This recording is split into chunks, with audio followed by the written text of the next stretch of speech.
नमस्कार, आप देख रहे हैं इंडिया न्यूज। आपके साथ मैं अभिषेक पांडे। बुलेटिन की शुरुआत बड़ी जानकारी से करते हैं। बीजेपी प्रत्याशी ब्रह्मानंद नेताम जन संपर्क में जुटे हैं। ये बड़ी जानकारी आप तक पहुंचा रहे हैं। आज सुबह से क्षेत्र में जनसंपर्क कर रहे हैं। ब्रह्मानंद नेताम से जुड़ी बड़ी जानकारी है। विधानसभा सीट के कई क्षेत्र में कार्यक्रम है और कांकेर थाने में बड़ी संख्या में पुलिस जवानों की तैनाती की गई है। बीजेपी प्रत्याशी ब्रह्मानंद नेताम को नोटिस दिया गया था। झारखंड पुलिस ने नोटिस ब्रह्मानंद नेताम को दिया था और 10 बजे तक कांकेर थाने में हाजिर होना था। ब्रह्मानंद नेताम समेत 3 लोगों को नोटिस दिया गया था, लेकिन अभी तक ब्रह्मानंद नेताम थाने में हाजिर नहीं हुए हैं।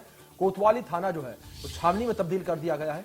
बड़ी जानकारी आप तक पहुंचा रहे हैं जो इस बीच सामने आ रही है। आज सुबह से क्षेत्र में जनसंपर्क कर रहे हैं ब्रह्मानंद नेताम। ये बड़ी जानकारी आप तक पहुंचा रहे हैं जो इस बीच सामने आ रही है। ब्रह्मानंद नेताम से जुड़ी ये अपडेट है। जिस तरीके से ब्रह्मानंद नेताम का इंतजार, आपको बता दें कि झारखंड पुलिस जो है कर रही है, थाने में उनका इंतजार किया जा रहा है। नोटिस उन्हें दिया गया था, उसके जवाब में उन्हें 10 बजे तक पहुंचना था, लेकिन आपको बता दें कि 10 बजे तक ब्रह्मानंद नेताम नहीं पहुंचे और अब 11 बजने को हैं, 11 बज चुके हैं, लेकिन इसके बावजूद ब्रह्मानंद नेताम जो है वो नहीं पहुंचे हैं और उनकी ओर से विधानसभा क्षेत्र में जनसंपर्क किया जा रहा है। लोगों से मुलाकात कर रहे हैं।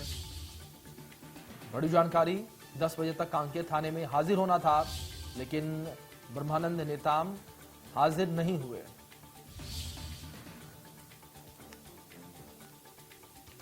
तो कोतवाली थाना जो है छावनी में तब्दील हो रखा है। बीजेपी प्रत्याशी ब्रह्मानंद नेताम की मुश्किलें बढ़ी हुई नजर आ रही हैं। ये बड़ी जानकारी आप तक पहुंचा रहे हैं। तो कुछ तस्वीरें आपके स्क्रीन पर इस बीच। इन तस्वीरों में आप देख सकते हैं किस तरीके से ब्रह्मानंद नेताम लोगों से मिलते हुए, मुलाकात करते हुए नजर आ रहे हैं। 10 बजे तक कांकेर थाने में हाजिर होना था, लेकिन ब्रह्मानंद नेताम हाजिर नहीं हुए। तो बड़ी जानकारी आप तक पहुंचा रहे हैं जो इस बीच सामने आ रही है।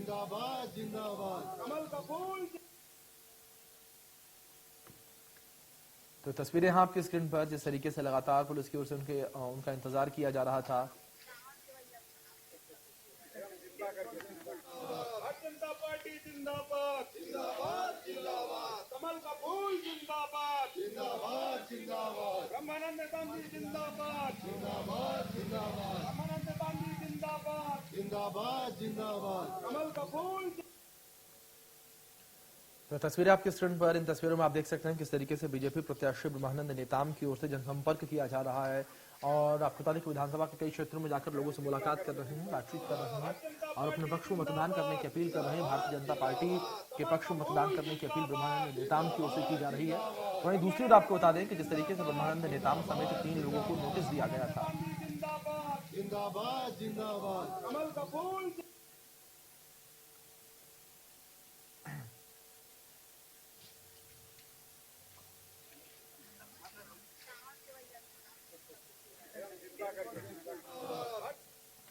चलिए, इस बीच हमारे सहयोगी राजकुमार हमारे साथ जुड़ गए हैं, उनका रुख कर लेते हैं। राजकुमार, आपका रुख करेंगे। 1 घंटे से अधिक का समय हो चुका है, 11 बज चुके हैं। क्या अपडेट है फिलहाल, क्या तस्वीरें देखने को मिल रही हैं जिस तरीके से ब्रह्मानंद नेताम जो है जनसंपर्क करते हुए नजर आ रहे हैं?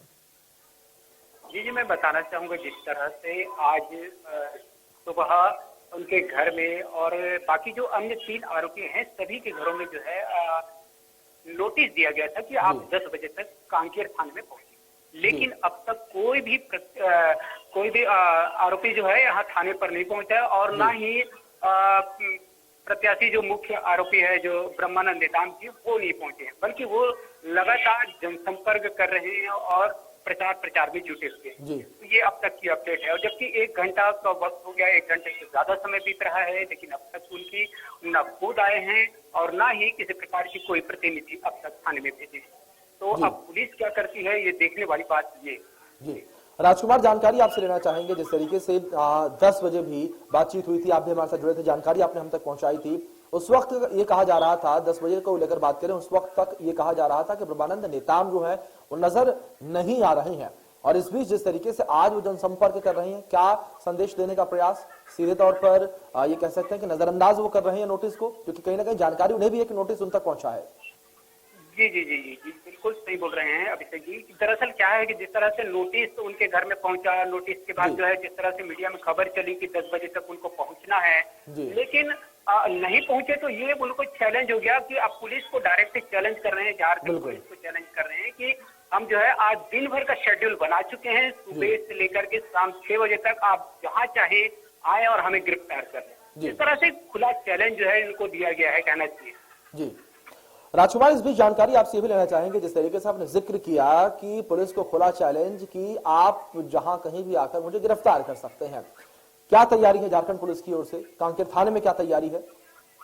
जी, कांकेर थाने में पूरी तरह से लगभग 350 से ज्यादा की संख्या में जवान तैनात हैं और कांकेर ही नहीं, आसपास के जिलों के जो बड़े अफसर हैं उनको भी विशेष रूप से आमंत्रित किया गया है और वो भी इसमें सहयोग प्रदान कर रहे हैं। जी राजकुमार, इस बीच जानकारी ये भी लेना चाहेंगे आपसे, जो समर्थक हैं ब्रह्मानंद नेताम के, उनमें किस तरीके की हलचलें हैं? क्योंकि अगर उनके नेता को गिरफ्तार किया जाएगा, जाहिर तौर पर समर्थक जो हैं वो कहीं ना कहीं इसका विरोध करेंगे। क्या तस्वीरें देखने को मिल रही हैं किस तरीके से जो समर्थक हैं वो इसके विरोध में नजर आ रहे हैं? जी बिल्कुल सही कहा अभिषेक जी। निश्चित रूप से ये जो स्थिति है राजनीतिक महकमे में बेहद हड़कंप मचा चुकी है। आज का दिन खास करके कल का दिन तो इंतजार कर रहे थे भाजपा कार्यालय में भानु प्रतापपुर में पुलिस जवान पहुंचे, लेकिन वहां नहीं पहुंचे। लेकिन आज पूरी तरह से तैयारी है और ज्यादा से ज्यादा कार्यकर्ता जो है इसमें विरोध करेंगे, क्योंकि वहां जो है कल जिस तरह से हमने ब्रह्मानंद नेताम के घर में आसपास में लोगों से बात की तो उन्होंने साफ साफ कहा कि एक ब्रह्मा नेताम नहीं है, हर एक कार्यकर्ता ब्रह्मा नेताम है, कितने को आप गिरफ्तार करेंगे, हम सब ब्रह्मा नेताम है। इस तरह से उनकी बात सामने आई थी।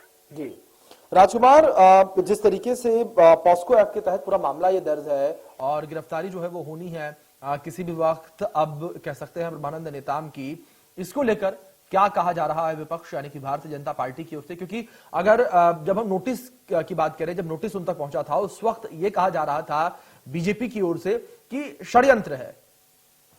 जी, जितने भाजपा के बड़े नेता हैं वो सब कल दिन भर कहते रहे कि अब कांग्रेस की ये षड्यंत्र है। कहीं ना कहीं अगर मान लो पॉस्को एक्ट के तहत इन पर अगर दुष्कर्म का आरोप लगता है तो 24 घंटे, 1 दिन, 2 दिन, 4 दिन, महीने भर, 2 महीने भर, लेकिन यहाँ तो 3-3 साल के अंतराल के बाद उनको कैसे याद आए ये और कब FIR हुआ इसकी भी हमें जानकारी नहीं है। इस तरह से दावा कर रहे हैं और उनका कहना है कि चुनाव आयोग से हम सीधी शिकायत करेंगे कि मान लो हमने अब तक के 3 साल के अंतराल के बाद उनको कैसे याद आया कि ब्रह्मा नेताम जो प्रत्याशी है उनके पर जो है यहाँ दुष्कर्म का आरोप लगा है। जी, वहीं उपचुनाव को लेकर भी लगातार कहा जा रहा है बीजेपी की ओर से कि उपचुनाव में कांग्रेस जो वो राजकुमार एक बार रोकना चाहेंगे आपको। इस बीच हमारे साथ पूर्व मुख्यमंत्री रमन सिंह जी जुड़ गए हैं। डॉक्टर रमन सिंह जी, बहुत स्वागत आपका इंडिया न्यूज मध्य प्रदेश छत्तीसगढ़ पर। सर, सबसे पहला सवाल यहां पर आपसे यही करूंगा मैं, जिस तरीके से लगातार तस्वीरें सामने आ रही हैं, आपको भी पता होगा कि किस तरीके से ब्रह्मानंद नेताम को नोटिस दिया गया है और उनकी गिरफ्तारी किसी भी वक्त हो सकती है, इस पर पहला रिएक्शन सर चाहूंगा मैं आपका। देखिए, 3 साल बाद इनको होश आया। 3 साल तक झारखंड पुलिस सोती रही।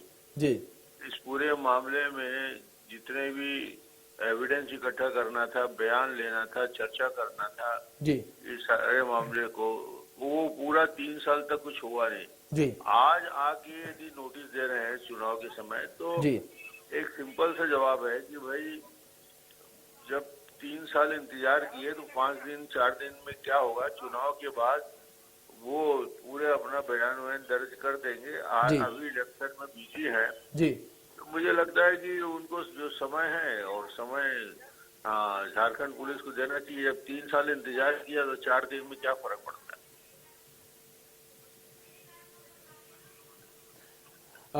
रमन जी, जानकारी आपसे ये भी लेना चाहेंगे, जिस तरीके से आपने भी कहा कि 3 साल का समय था, थोड़ा समय और देना चाहिए था, लेकिन बड़ी बात रमन जी ये भी है कि जब ब्रह्मानंद नेताम जो है वो बिल्कुल सही है, क्योंकि बार बार कहा जा रहा है कि उनकी छवि क्लियर है, लेकिन चुनाव की वजह से, उपचुनाव की वजह से कांग्रेस ऐसा कर रही है, तो वो हाजिर क्यों नहीं हो जाते?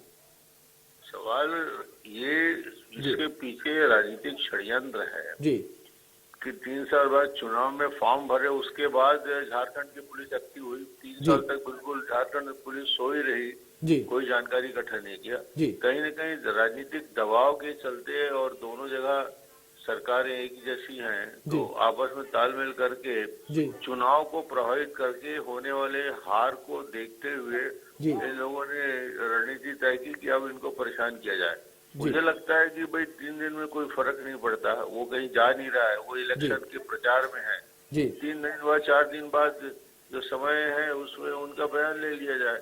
अभी 3 तारीख तक तो इलेक्शन कैंपेनिंग चल रहा है, तो ये तो उसके जो मूलभूत अधिकार है उस पर हनन होगा। जी सर, एक सवाल यहाँ पर चुनावों से जुड़ा आपसे मैं जानना चाहूंगा। जिस तरीके से लगातार दावेदारी जो है दोनों दलों की ओर से पेश की जा रही है, भारतीय जनता पार्टी को कहां देखते हैं आप उपचुनाव में? क्योंकि लगातार सर आप भी प्रचार प्रसार कर रहे हैं और लगातार बैठकें की जा रही हैं। लगातार अगर हम आगामी विधानसभा चुनावों को लेकर बात करें तो उससे भी जोड़कर इसे सेमीफाइनल कहा जा रहा है। देखिए, इस चुनाव में बहुत स्पष्ट था कि कांग्रेस के प्रति जबरदस्त नाराजगी का भाव पूरे भानु प्रतापपुर क्षेत्र में देखने को मिला है और सरकार की नीतियां, लोग विकास चाहते हैं, डेवलपमेंट चाहते हैं, नारेबाजी नहीं चाहते। तो ये विकास तो कुछ हुआ नहीं इस 4 साल में, सिर्फ और सिर्फ उलझाने का काम हुआ। दूसरा, आरक्षण जो 2012 से चल रहा था जी। और आरक्षण में 32% आरक्षण मिल रहा था, वो इनकी कमजोरी की वजह से कोर्ट में इस मामले को ढंग से प्रस्तुत नहीं कर पाने की वजह से, कोई गंभीर कोई सीनियर वकील ना खड़ा करने की वजह से एक बड़ा नुकसान हुआ। तो अनुसूचित जनजाति वर्ग में एक नाराजगी तो है ही है, अन्य वर्गों में भी नाराजगी है। उसका खामियाजा भुगतना पड़ेगा इस चुनाव में कांग्रेस को। और साफ शब्दों में ब्रह्मानंद नेताम आगे है और बहुमत के साथ जीतेंगे। जी सर, जिस तरीके से लड़ाई देखने को मिली सीएम भूपेश बघेल में और टीएस सिंहदेव में, क्या आपको लगता है उसका लाभ बीजेपी को मिलेगा? इनके अंदर सिर्फ टीएस सिंहदेव और भूपेश का ही नहीं है, कांग्रेस के अंदर बहुत सारे अलग अलग मुद्दों पे, अलग अलग क्षेत्रों पे लोगों की नाराजगी है। और मुझे लगता है कि वन मैन शो चल रहा है छत्तीसगढ़ में, अकेला भूपेश जो करता है, बाकी लोगों के पास न कोई अधिकार है न काम करने की क्षमता है, इसलिए नाराजगी तो सभी में है। जी सर, लेकिन ये भी कहा जा रहा है कांग्रेस की ओर से, अगर मैं बात करूं बार बार, कि भारत जोड़ो जो यात्रा है उसके माध्यम से कांग्रेस मजबूत हो रही है। और अगर आगामी वर्ष को लेकर बात करें तो प्रदेश में चुनाव होने हैं, तो यहाँ आपके पड़ोसी राज्य मध्य प्रदेश में भी चुनाव होने हैं और यात्रा इस वक्त मध्य प्रदेश में है भी, और उसका असर छत्तीसगढ़ में भी देखने को मिल रहा है। तैयारियां लगातार की जा रही हैं। बार बार ये भी दावा किया जा रहा है कि भारत जोड़ो यात्रा जो है वो कांग्रेस को मजबूती प्रदान कर रही है और इसका असर, इसका परिणाम जो है वो 2023 के जो नतीजे सामने आएंगे उनमें देखने को मिलेगा। भारत जोड़ो का कितना बड़ा लाभ मिल रहा है या कितना बड़ा असर है वो राजस्थान में दिख रहा है। 2 बड़े नेता एक दूसरे के खिलाफ, कोई किसी को गद्दार बोल रहा है, कोई किसी को बेईमान बोल रहा है, कोई झूठा बोल रहा है। तो ये विभाजन रेखा चाहे मध्य प्रदेश हो चाहे राजस्थान हो, अभी भारत जोड़ो का अभियान तो ठीक है, पहले पार्टी को तो एक साथ रखें। सबसे बड़ी समस्या पार्टी अभी विभाजित पूरे देश में दिख रही है। जी सर, आप बने रहे मेरे साथ। इस बीच हमारे साथ अनिला बेनिया जी भी जुड़ गई हैं, छत्तीसगढ़ सरकार में मंत्री हैं, उनका रिएक्शन में जान लेते हैं। अनिला जी, आपका रुख करूंगा। और जिस तरीके से इस वक्त ये पूरा परिप्रेक्ष्य देखने को मिल रहा है, जिस तरीके से पूरी तस्वीरें देखने को मिल रही हैं, पहला रिएक्शन आपका क्या होगा? क्योंकि लगातार आप लोग हावी हैं बीजेपी पर, लगातार आप लोगों की ओर से आरोप प्रत्यारोप ब्रह्मानंद नेताम पर भी लगाए जा रहे हैं। वो प्रत्यारोप, आरोप प्रत्यारोप अपनी जगह है, जो मामला है उसके लिए जो सच्चाई है वो चीज लोगों के सामने आ रही है, उसमें लगाने वाली बात नहीं है। लोग सभी आजकल मीडिया और न्यूज के माध्यम से, आप सबके माध्यम से सबको पता चलता है लोगों को, तो उसमें हम लोग का आरोप लगाने की जरूरत ही नहीं है। लेकिन अनिला जी, एक बात जो बार बार निकलकर सामने आ रही है, डॉक्टर रमन सिंह साहब भी जुड़े हुए हैं हमारे साथ, उन्होंने भी इस बात का जिक्र किया, अभी कुछ देर पहले उनसे बातचीत हो रही थी, तो कि आखिर चुनाव के समय ही ये मामला क्यों निकलकर सामने आया?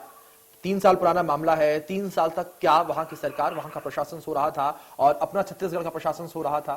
उपचुनाव के समय आखिर क्यों? ये 3 साल पुरानी मामला है, पर आप सब जानते हैं कि जब कोई व्यक्ति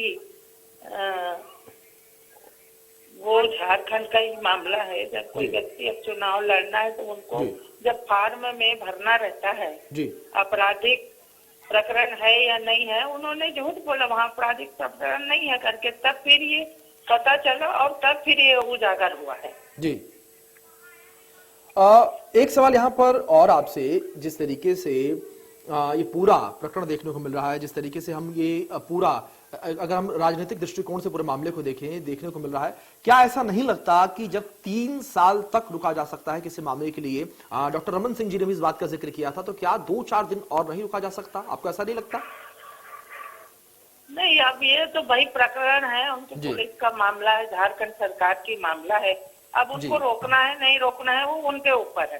अपराध गिरफ्तार करना है, अभी तक फरार घोषित थे और उनको जानकारी मिल गई तो गिरफ्तार करना है। उसमें अब रोकने नहीं रोकने का मामला तो उसका है पुलिस का, वो झारखंड सरकार की। चलिए ठीक है, अनिला जी बने रहिए आप।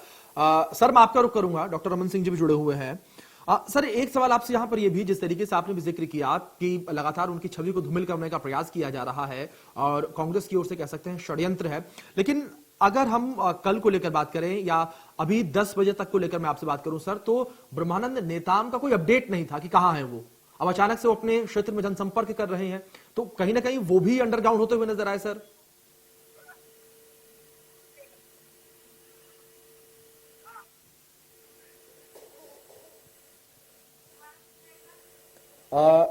रमन सिंह जी आपको आवाज मिल रही है मेरी? चलिए रमन सिंह जी से संपर्क टूट गया है। अनिला जी हमारे साथ लगातार जुड़ी हुई हैं, उनका रुख करते हैं।